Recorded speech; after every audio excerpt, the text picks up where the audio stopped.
Bom dia a todos, presidente. Acho que a única unanimidade que temos aqui hoje é que reconhecer o trabalho do senador Marcelo Castro como relator, toda a sua equipe, o esforço em realizar audiências públicas e tentar buscar o máximo de consenso possível. Ocorre que é exatamente nas discordâncias, que não são poucas em alguns pontos do relatório, é que mora o perigo e é que mora o risco, senador Marcelo Castro, de nós termos eleições muito menos transparentes e com a possibilidade de muitas perseguições conforme algum alvo pré-determinado pelas autoridades da Justiça Eleitoral.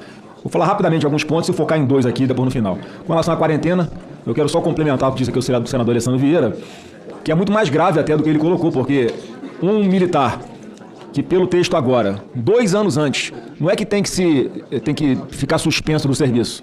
Ele tem que abrir mão do cargo dele, não é por 2 anos, não, é para sempre.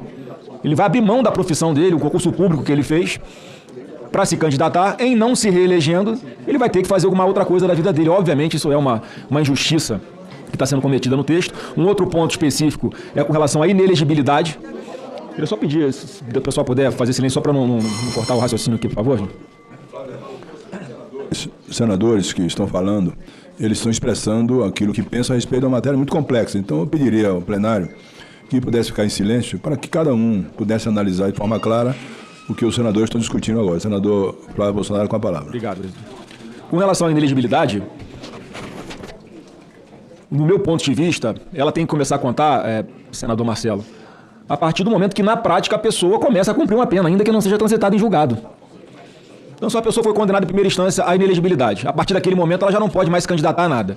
O processo se arrasta 5 anos, 6 anos, 10 anos, até transitar em julgado.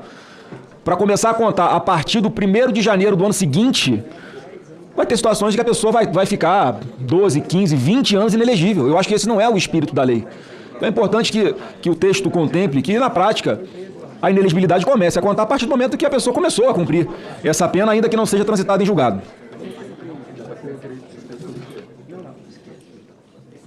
Um outro ponto que é muito sensível e que há destaque para ser votado, mas que fere de morte esse projeto, o presidente Otto Alencar, é com relação ao título aqui de crimes na campanha eleitoral na parte de divulgação de fatos inverídicos, mais conhecidas como fake news. Se a gente pegar o artigo 838 e alguém incorrer em todos os aumentos de pena aqui previstos, eu vou citar um exemplo que isso é possível, a pena pode chegar a 16 anos e 8 meses de prisão.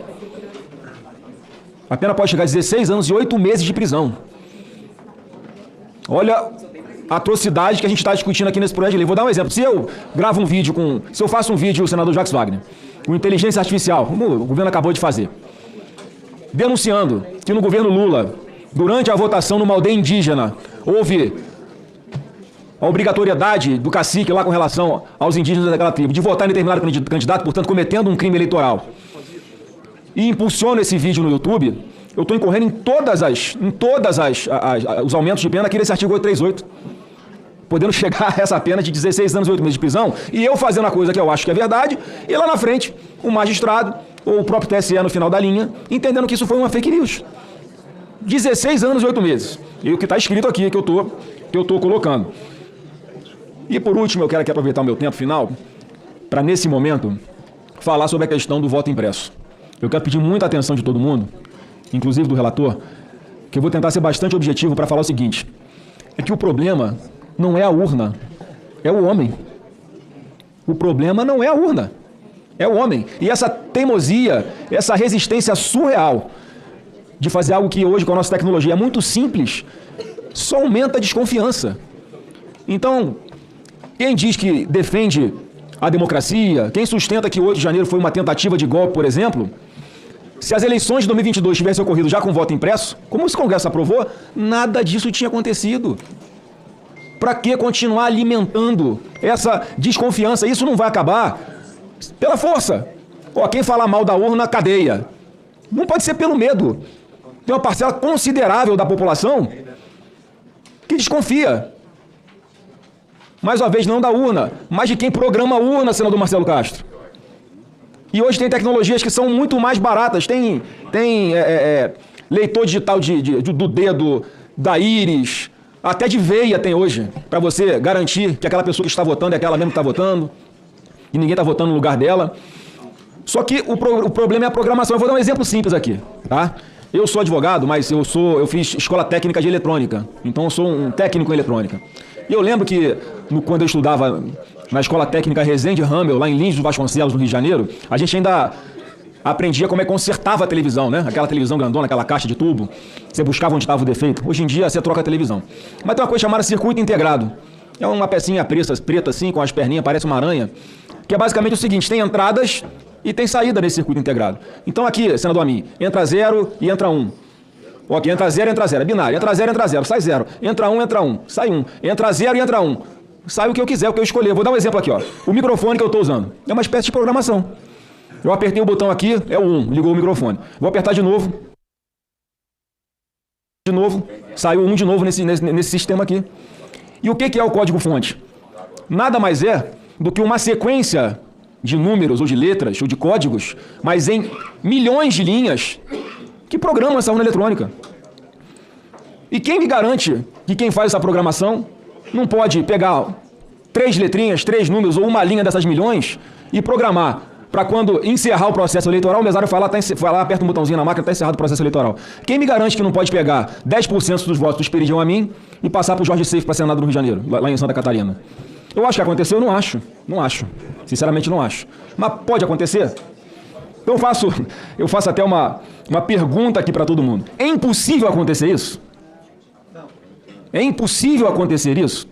Se você pensou aí no silêncio da sua consciência, olha, é muito difícil que aconteça, eu não acredito que aconteça. Vossa Excelência perguntar quem ganhou, ninguém vai dizer que aconteceu. Quem perdeu, você me diz que aconteceu. Eu vou chegar lá. Aí depende do interlocutor. Senador Otto, o que Vossa Excelência está falando está errado, sabe por quê? Quando o Bolsonaro ganhou, houve investigação, eu vou chegar lá. Toda regra tem exceção, né? Quando o Bolsonaro ganhou, houve investigação, eu vou chegar lá. Toda regra tem exceção. Então, é óbvio que é possível que isso aconteça. Agora, e sinto informar que quem pensou desse jeito igual a mim, acho que todo mundo aqui pensou que não é impossível, tá? Você, para Alexandre de Moraes, você é um golpista. Pode pegar 17 anos de cadeia. Mas aí, e se houver essa manipulação pelo ser humano que inseriu essa programação na urna, senador Otto? Aí, tá bom, Flávio. Então prova o que você está dizendo. Olha, eu não sei como provar, mas eu sei como evitar que alguém que faça isso não consiga atingir o seu objetivo no final. Porque pelo que está sendo proposto aqui, essa coisa simples que está sendo proposta aqui, quando o eleitor vota, tem uma caixinha de acrílico pequenininha do lado assim, que ele não tem acesso ao voto, ele confere se o papel está igual ao que ele digitou, aperta, confirma de novo, cai numa urna lacrada e acabou. Você pode fazer uma auditagem disso. Foi o que aconteceu na Venezuela. Hoje o mundo todo sabe que houve fraude naquela eleição por causa desse sistema, meu Deus do céu. Porque a resistência de fazer isso. E aí falam, mas nunca houve fraude no sistema eleitoral. Eu vou falar assim, olha, é verdade, nunca houve fraude comprovada, até porque nunca se investigou. Nunca se investigou. Ou melhor, já se investigou quando o presidente Bolsonaro venceu as eleições de 2018. Quando o Bolsonaro vence as eleições de 2018, a ministra presidente do TSE, Rosa Weber, instaura de ofício um inquérito para investigar uma possível invasão hacker ao sistema do TSE. E esse processo está aberto até hoje. E quando o presidente Bolsonaro peticiona ao TSE em 2022, apresentando alguns indícios e pedindo que houvesse investigação, simplesmente não há investigação, senador Marcelo Castro, como Alexandre de Moraes multa o partido em 22 milhões de reais. E ele é tão sádico que ainda bota o número 22 em alusão ao número do partido PL 22. E uma coisa simples como essa aqui, você pode evitar esse tipo de fraude, se é que ela acontece, mas você pode evitar. Então, presidente, para concluir, eu queria pedir mais uma vez aqui a aprovação dessa emenda para aumentar essa segurança na urna eletrônica, porque enquanto a gente não evoluir nessa pauta, continuaremos tendo eleições sempre sob o manto da desconfiança. Então, quem defende a democracia de verdade deveria votar a favor de uma simples emenda como essa, presidente. E agradeço a Vossa Excelência aí e discuto os demais temas. Agradeço ao senador Flávio Bolsonaro e passo a palavra ao senador